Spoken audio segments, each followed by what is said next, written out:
Graça e paz, meu irmão. Tudo bem com você?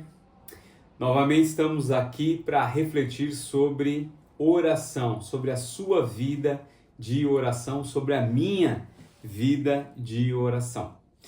E eu gostaria de ler um texto com você, ainda refletindo sobre o texto de João, capítulo 17, do 11 até o 15. Pegue aí a sua Bíblia para lermos juntos, para refletirmos juntos, para podermos ouvir o que o Espírito Santo tem a nos dizer. João, capítulo 17, do 11 até o 15. Diz assim a palavra de Deus.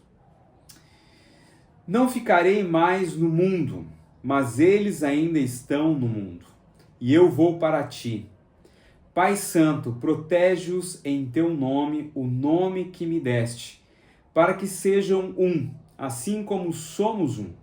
Enquanto estava com eles, eu os protegi e os guardei no nome que me deste.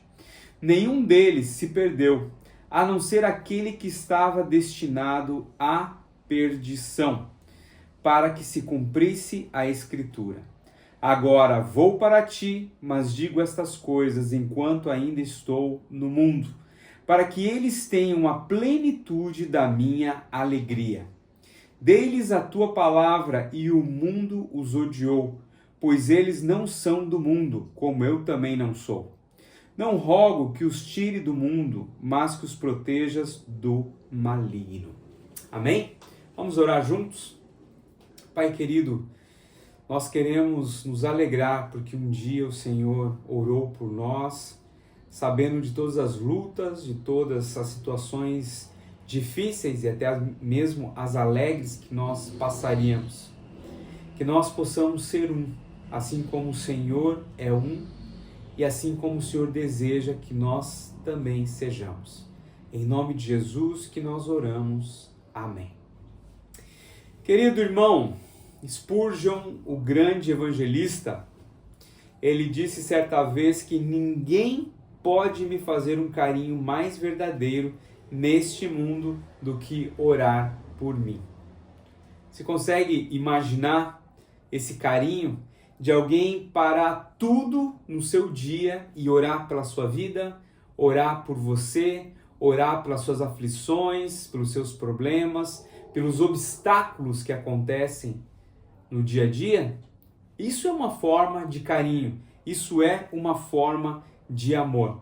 Alguém já disse também que o alvo da oração é o ouvido de Deus. Quando nós oramos, nós estamos clamando ao Senhor para que Ele nos escute, para que Ele nos ouça. E alguém também já disse que 10 minutos orando são melhor do que um ano murmurando. Orar é muito melhor.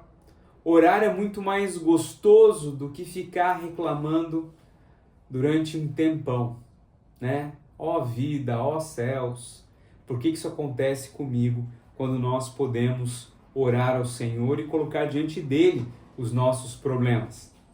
Mas nós temos que receber esse carinho.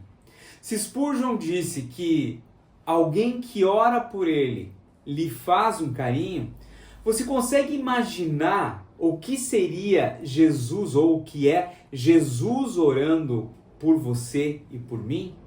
Isso é muito carinho, isso é um grande amor. O próprio Filho de Deus parou tudo o que estava fazendo e orou por nós. O texto que nós acabamos de ler é justamente quando Jesus ele ora pela gente, ele ora pelos seus discípulos. Ele está demonstrando o seu amor por nós. E o cuidado que Jesus teve por nós, ele pede proteção divina. Do versículo 11 e o versículo 15 vai falar: Pai Santo, pelo poder do teu nome, o nome que me deste, guarda-os. E no 15 ele fala: não peço que os tires do mundo, mas que os guardes do maligno. Jesus estava prestes a ser retirado deste mundo, ele já sabia que ele ia ser condenado, ele já sabia que ele ia ser crucificado, E ele sabia que os seus discípulos naquele momento poderiam ficar com medo do que vai acontecer. E que eles também iriam o abandonar. E é aí que Jesus intercede pelos seus discípulos e ele pede: Pai, guarda-os. Não deixe que aconteça nada com eles. Guarda-os. Preserva suas vidas. Porque eles são importantes. Porque é através deles que nós vamos levar o Evangelho para outros lugares. Jesus já conseguia enxergar até onde o Evangelho iria chegar. E ele então intercede pelos seus discípulos. Pai, os guarda, os livra do maligno. Meu irmão, você já teve um livramento na sua vida de alguma situação, de algo que poderia ter acontecido e você estava envolvido naquele momento? Quantas vezes nós não paramos para pensar de livramentos que aconteceram ao longo do dia e talvez a gente nunca vá saber, nunca vá entender o que aconteceu, mas Deus nos guardou, Deus nos livrou. E o quanto é importante quando nós saímos de casa, orar ao Senhor, pedir para que Ele nos guarde, nos livre de todo e qualquer acidente. Importante isso. Muito importante. Em segundo lugar, o carinho de Jesus ou a oração de Jesus pelos seus discípulos também fala sobre unidade. No versículo 11 diz assim: guarda-os para que sejam um, assim como tu e eu somos um. O que diferencia a igreja de um grêmio, de uma associação, de um sindicato, de qualquer outra forma de reunião, de organização humana, é a unidade de pensamento. O Senhor Jesus, ele oferece a unidade necessária através da Trindade, quando ele fala: como tu e eu somos um. É interessante nós pensarmos que esse versículo ele mostra que Jesus e Deus, eles são um. Eles têm unidade lá no céu, junto com o Espírito Santo. E nós devemos estar unidos em Cristo. Nós devemos lutar para que todos nós sejamos um. Isso é difícil, nós sabemos disso. Nós temos nossas preferências, nós temos os nossos gostos. Nós fomos criados de forma diferente, cada um na sua casa, na sua família, com culturas, com influências, tudo diferente. Nós temos que lutar, nos esforçar para que sejamos um. Porque, primeiramente, a ideia do Senhor Jesus é que nós sejamos um. Sejamos um. É importante isso na nossa vida, meu irmão. Quantas vezes nós acabamos brigando por coisas tão medíocres, bobinhas às vezes. Nós deixamos de nos tornar amigos. Mais do que amigos, nós deixamos de nos tornar irmãos, porque não conseguimos administrar o nosso gosto, não conseguimos administrar aquilo que nós queremos.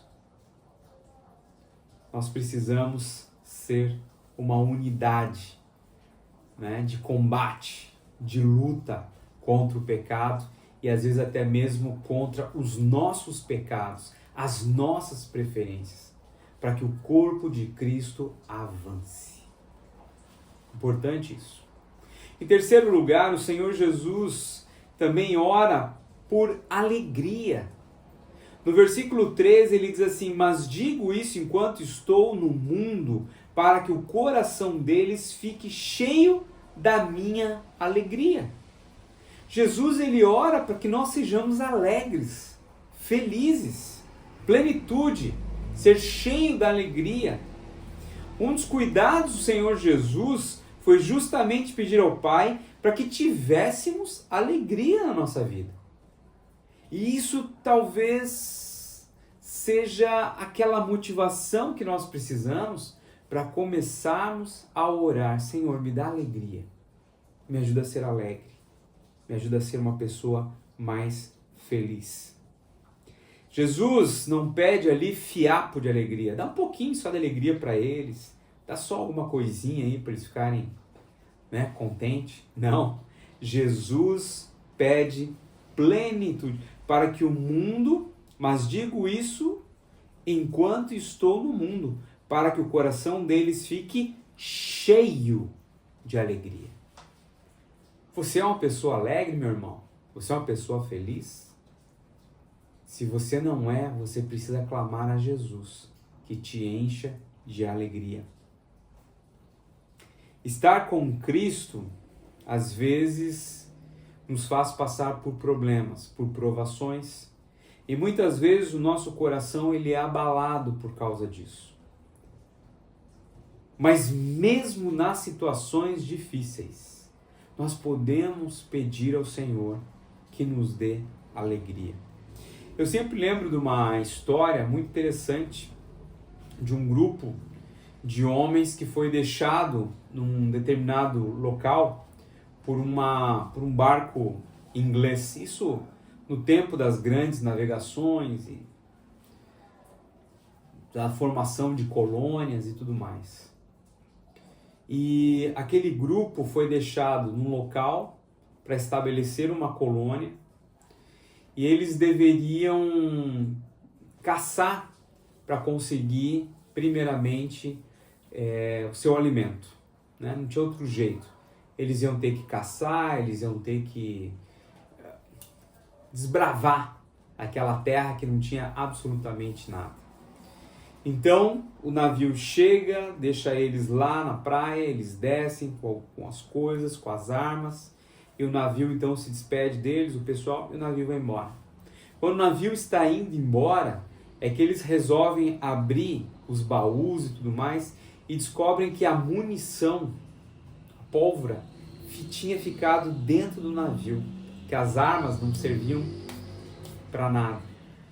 E aquele grupo, então, eles têm que se virar para conseguir comida, para caçar. E não foi muito fácil, veio inverno e outras coisas mais. E eles, então, começam a morrer de fome. Mas eles eram cristãos. Eles começam, então, a orar, a louvar, a buscar a Deus. E todos eles morrem. Todos eles morrem. Mas acontece uma coisa interessante. Depois de uns 2 anos, um navio volta para ver como é que eles estavam, encontra eles todos mortos. Mas alguém tinha escrito num diário, dizendo assim: estamos com fome, estamos morrendo, mas a alegria nos nossos corações que Deus nos dá, nos enche de paz. Consegue imaginar isso? Consegue pensar nisso? Que nós podemos ter alegria e paz nos momentos mais difíceis da nossa vida? Isso só o Senhor Deus tem condição de nos dar. 1 Pedro 4,16 diz assim: mas se alguém sofrer por ser cristão, não fique envergonhado, mas agradeça a Deus o fato de ser chamado por esse nome. Agradeça a Deus quando você estiver passando dificuldades, porque você pode glorificar o nome dele. Estou aqui passando por uma situação difícil, mas porque eu sou filho de Deus. Essa foi a alegria de João e Pedro, de Pedro e João, quando eles foram açoitados e eles viram: caramba, nós somos dignos de ser açoitados pelo nome de Jesus. Eles ficaram felizes de saber que eles eram dignos. Nós temos que ter essa alegria nos momentos de provação. Concluindo, meu querido irmão, nós podemos notar na oração de Jesus o cuidado que ele teve com os seus discípulos.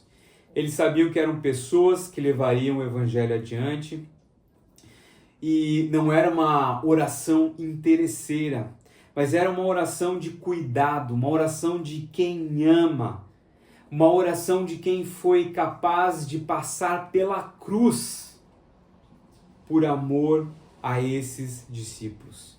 E esse cuidado de Jesus por seus discípulos, ele chega até nós. A partir do versículo 20, Jesus fala assim: minha oração não é apenas por eles, rogo também por aqueles que crerão em mim, por meio da mensagem deles, para que todos sejam um, como tu estás em mim e eu em ti. Que eles também estejam em nós, para que o mundo creia que tu me enviaste. Jesus, ele ora também por nós. E tudo isso que nós falamos se estende a nós, que devemos receber os cuidados, o carinho e o amor de Jesus. Por isso, meu irmão, que a nossa resposta a Cristo Jesus seja realmente de sermos um, de entendermos que Ele nos ama e de buscarmos em Cristo ser cheios de alegria. Que Deus possa te abençoar e que a sua vida de oração possa ser o alicerce da sua vida espiritual. Que Deus te abençoe. Vamos orar mais uma vez? Pai, muito obrigado, Senhor Deus, pela tua palavra e porque o Senhor dispensou esse momento para orar por nós, como igreja tua, como filhos teus. Que tudo aquilo que o Senhor pediu possa se derramar sobre nós, possa nos ajudar a fortalecer a nossa vida espiritual, a vida da nossa igreja. Em nome de Jesus que eu oro e te agradeço. Amém. Meu irmão, que Deus te abençoe em nome de Jesus.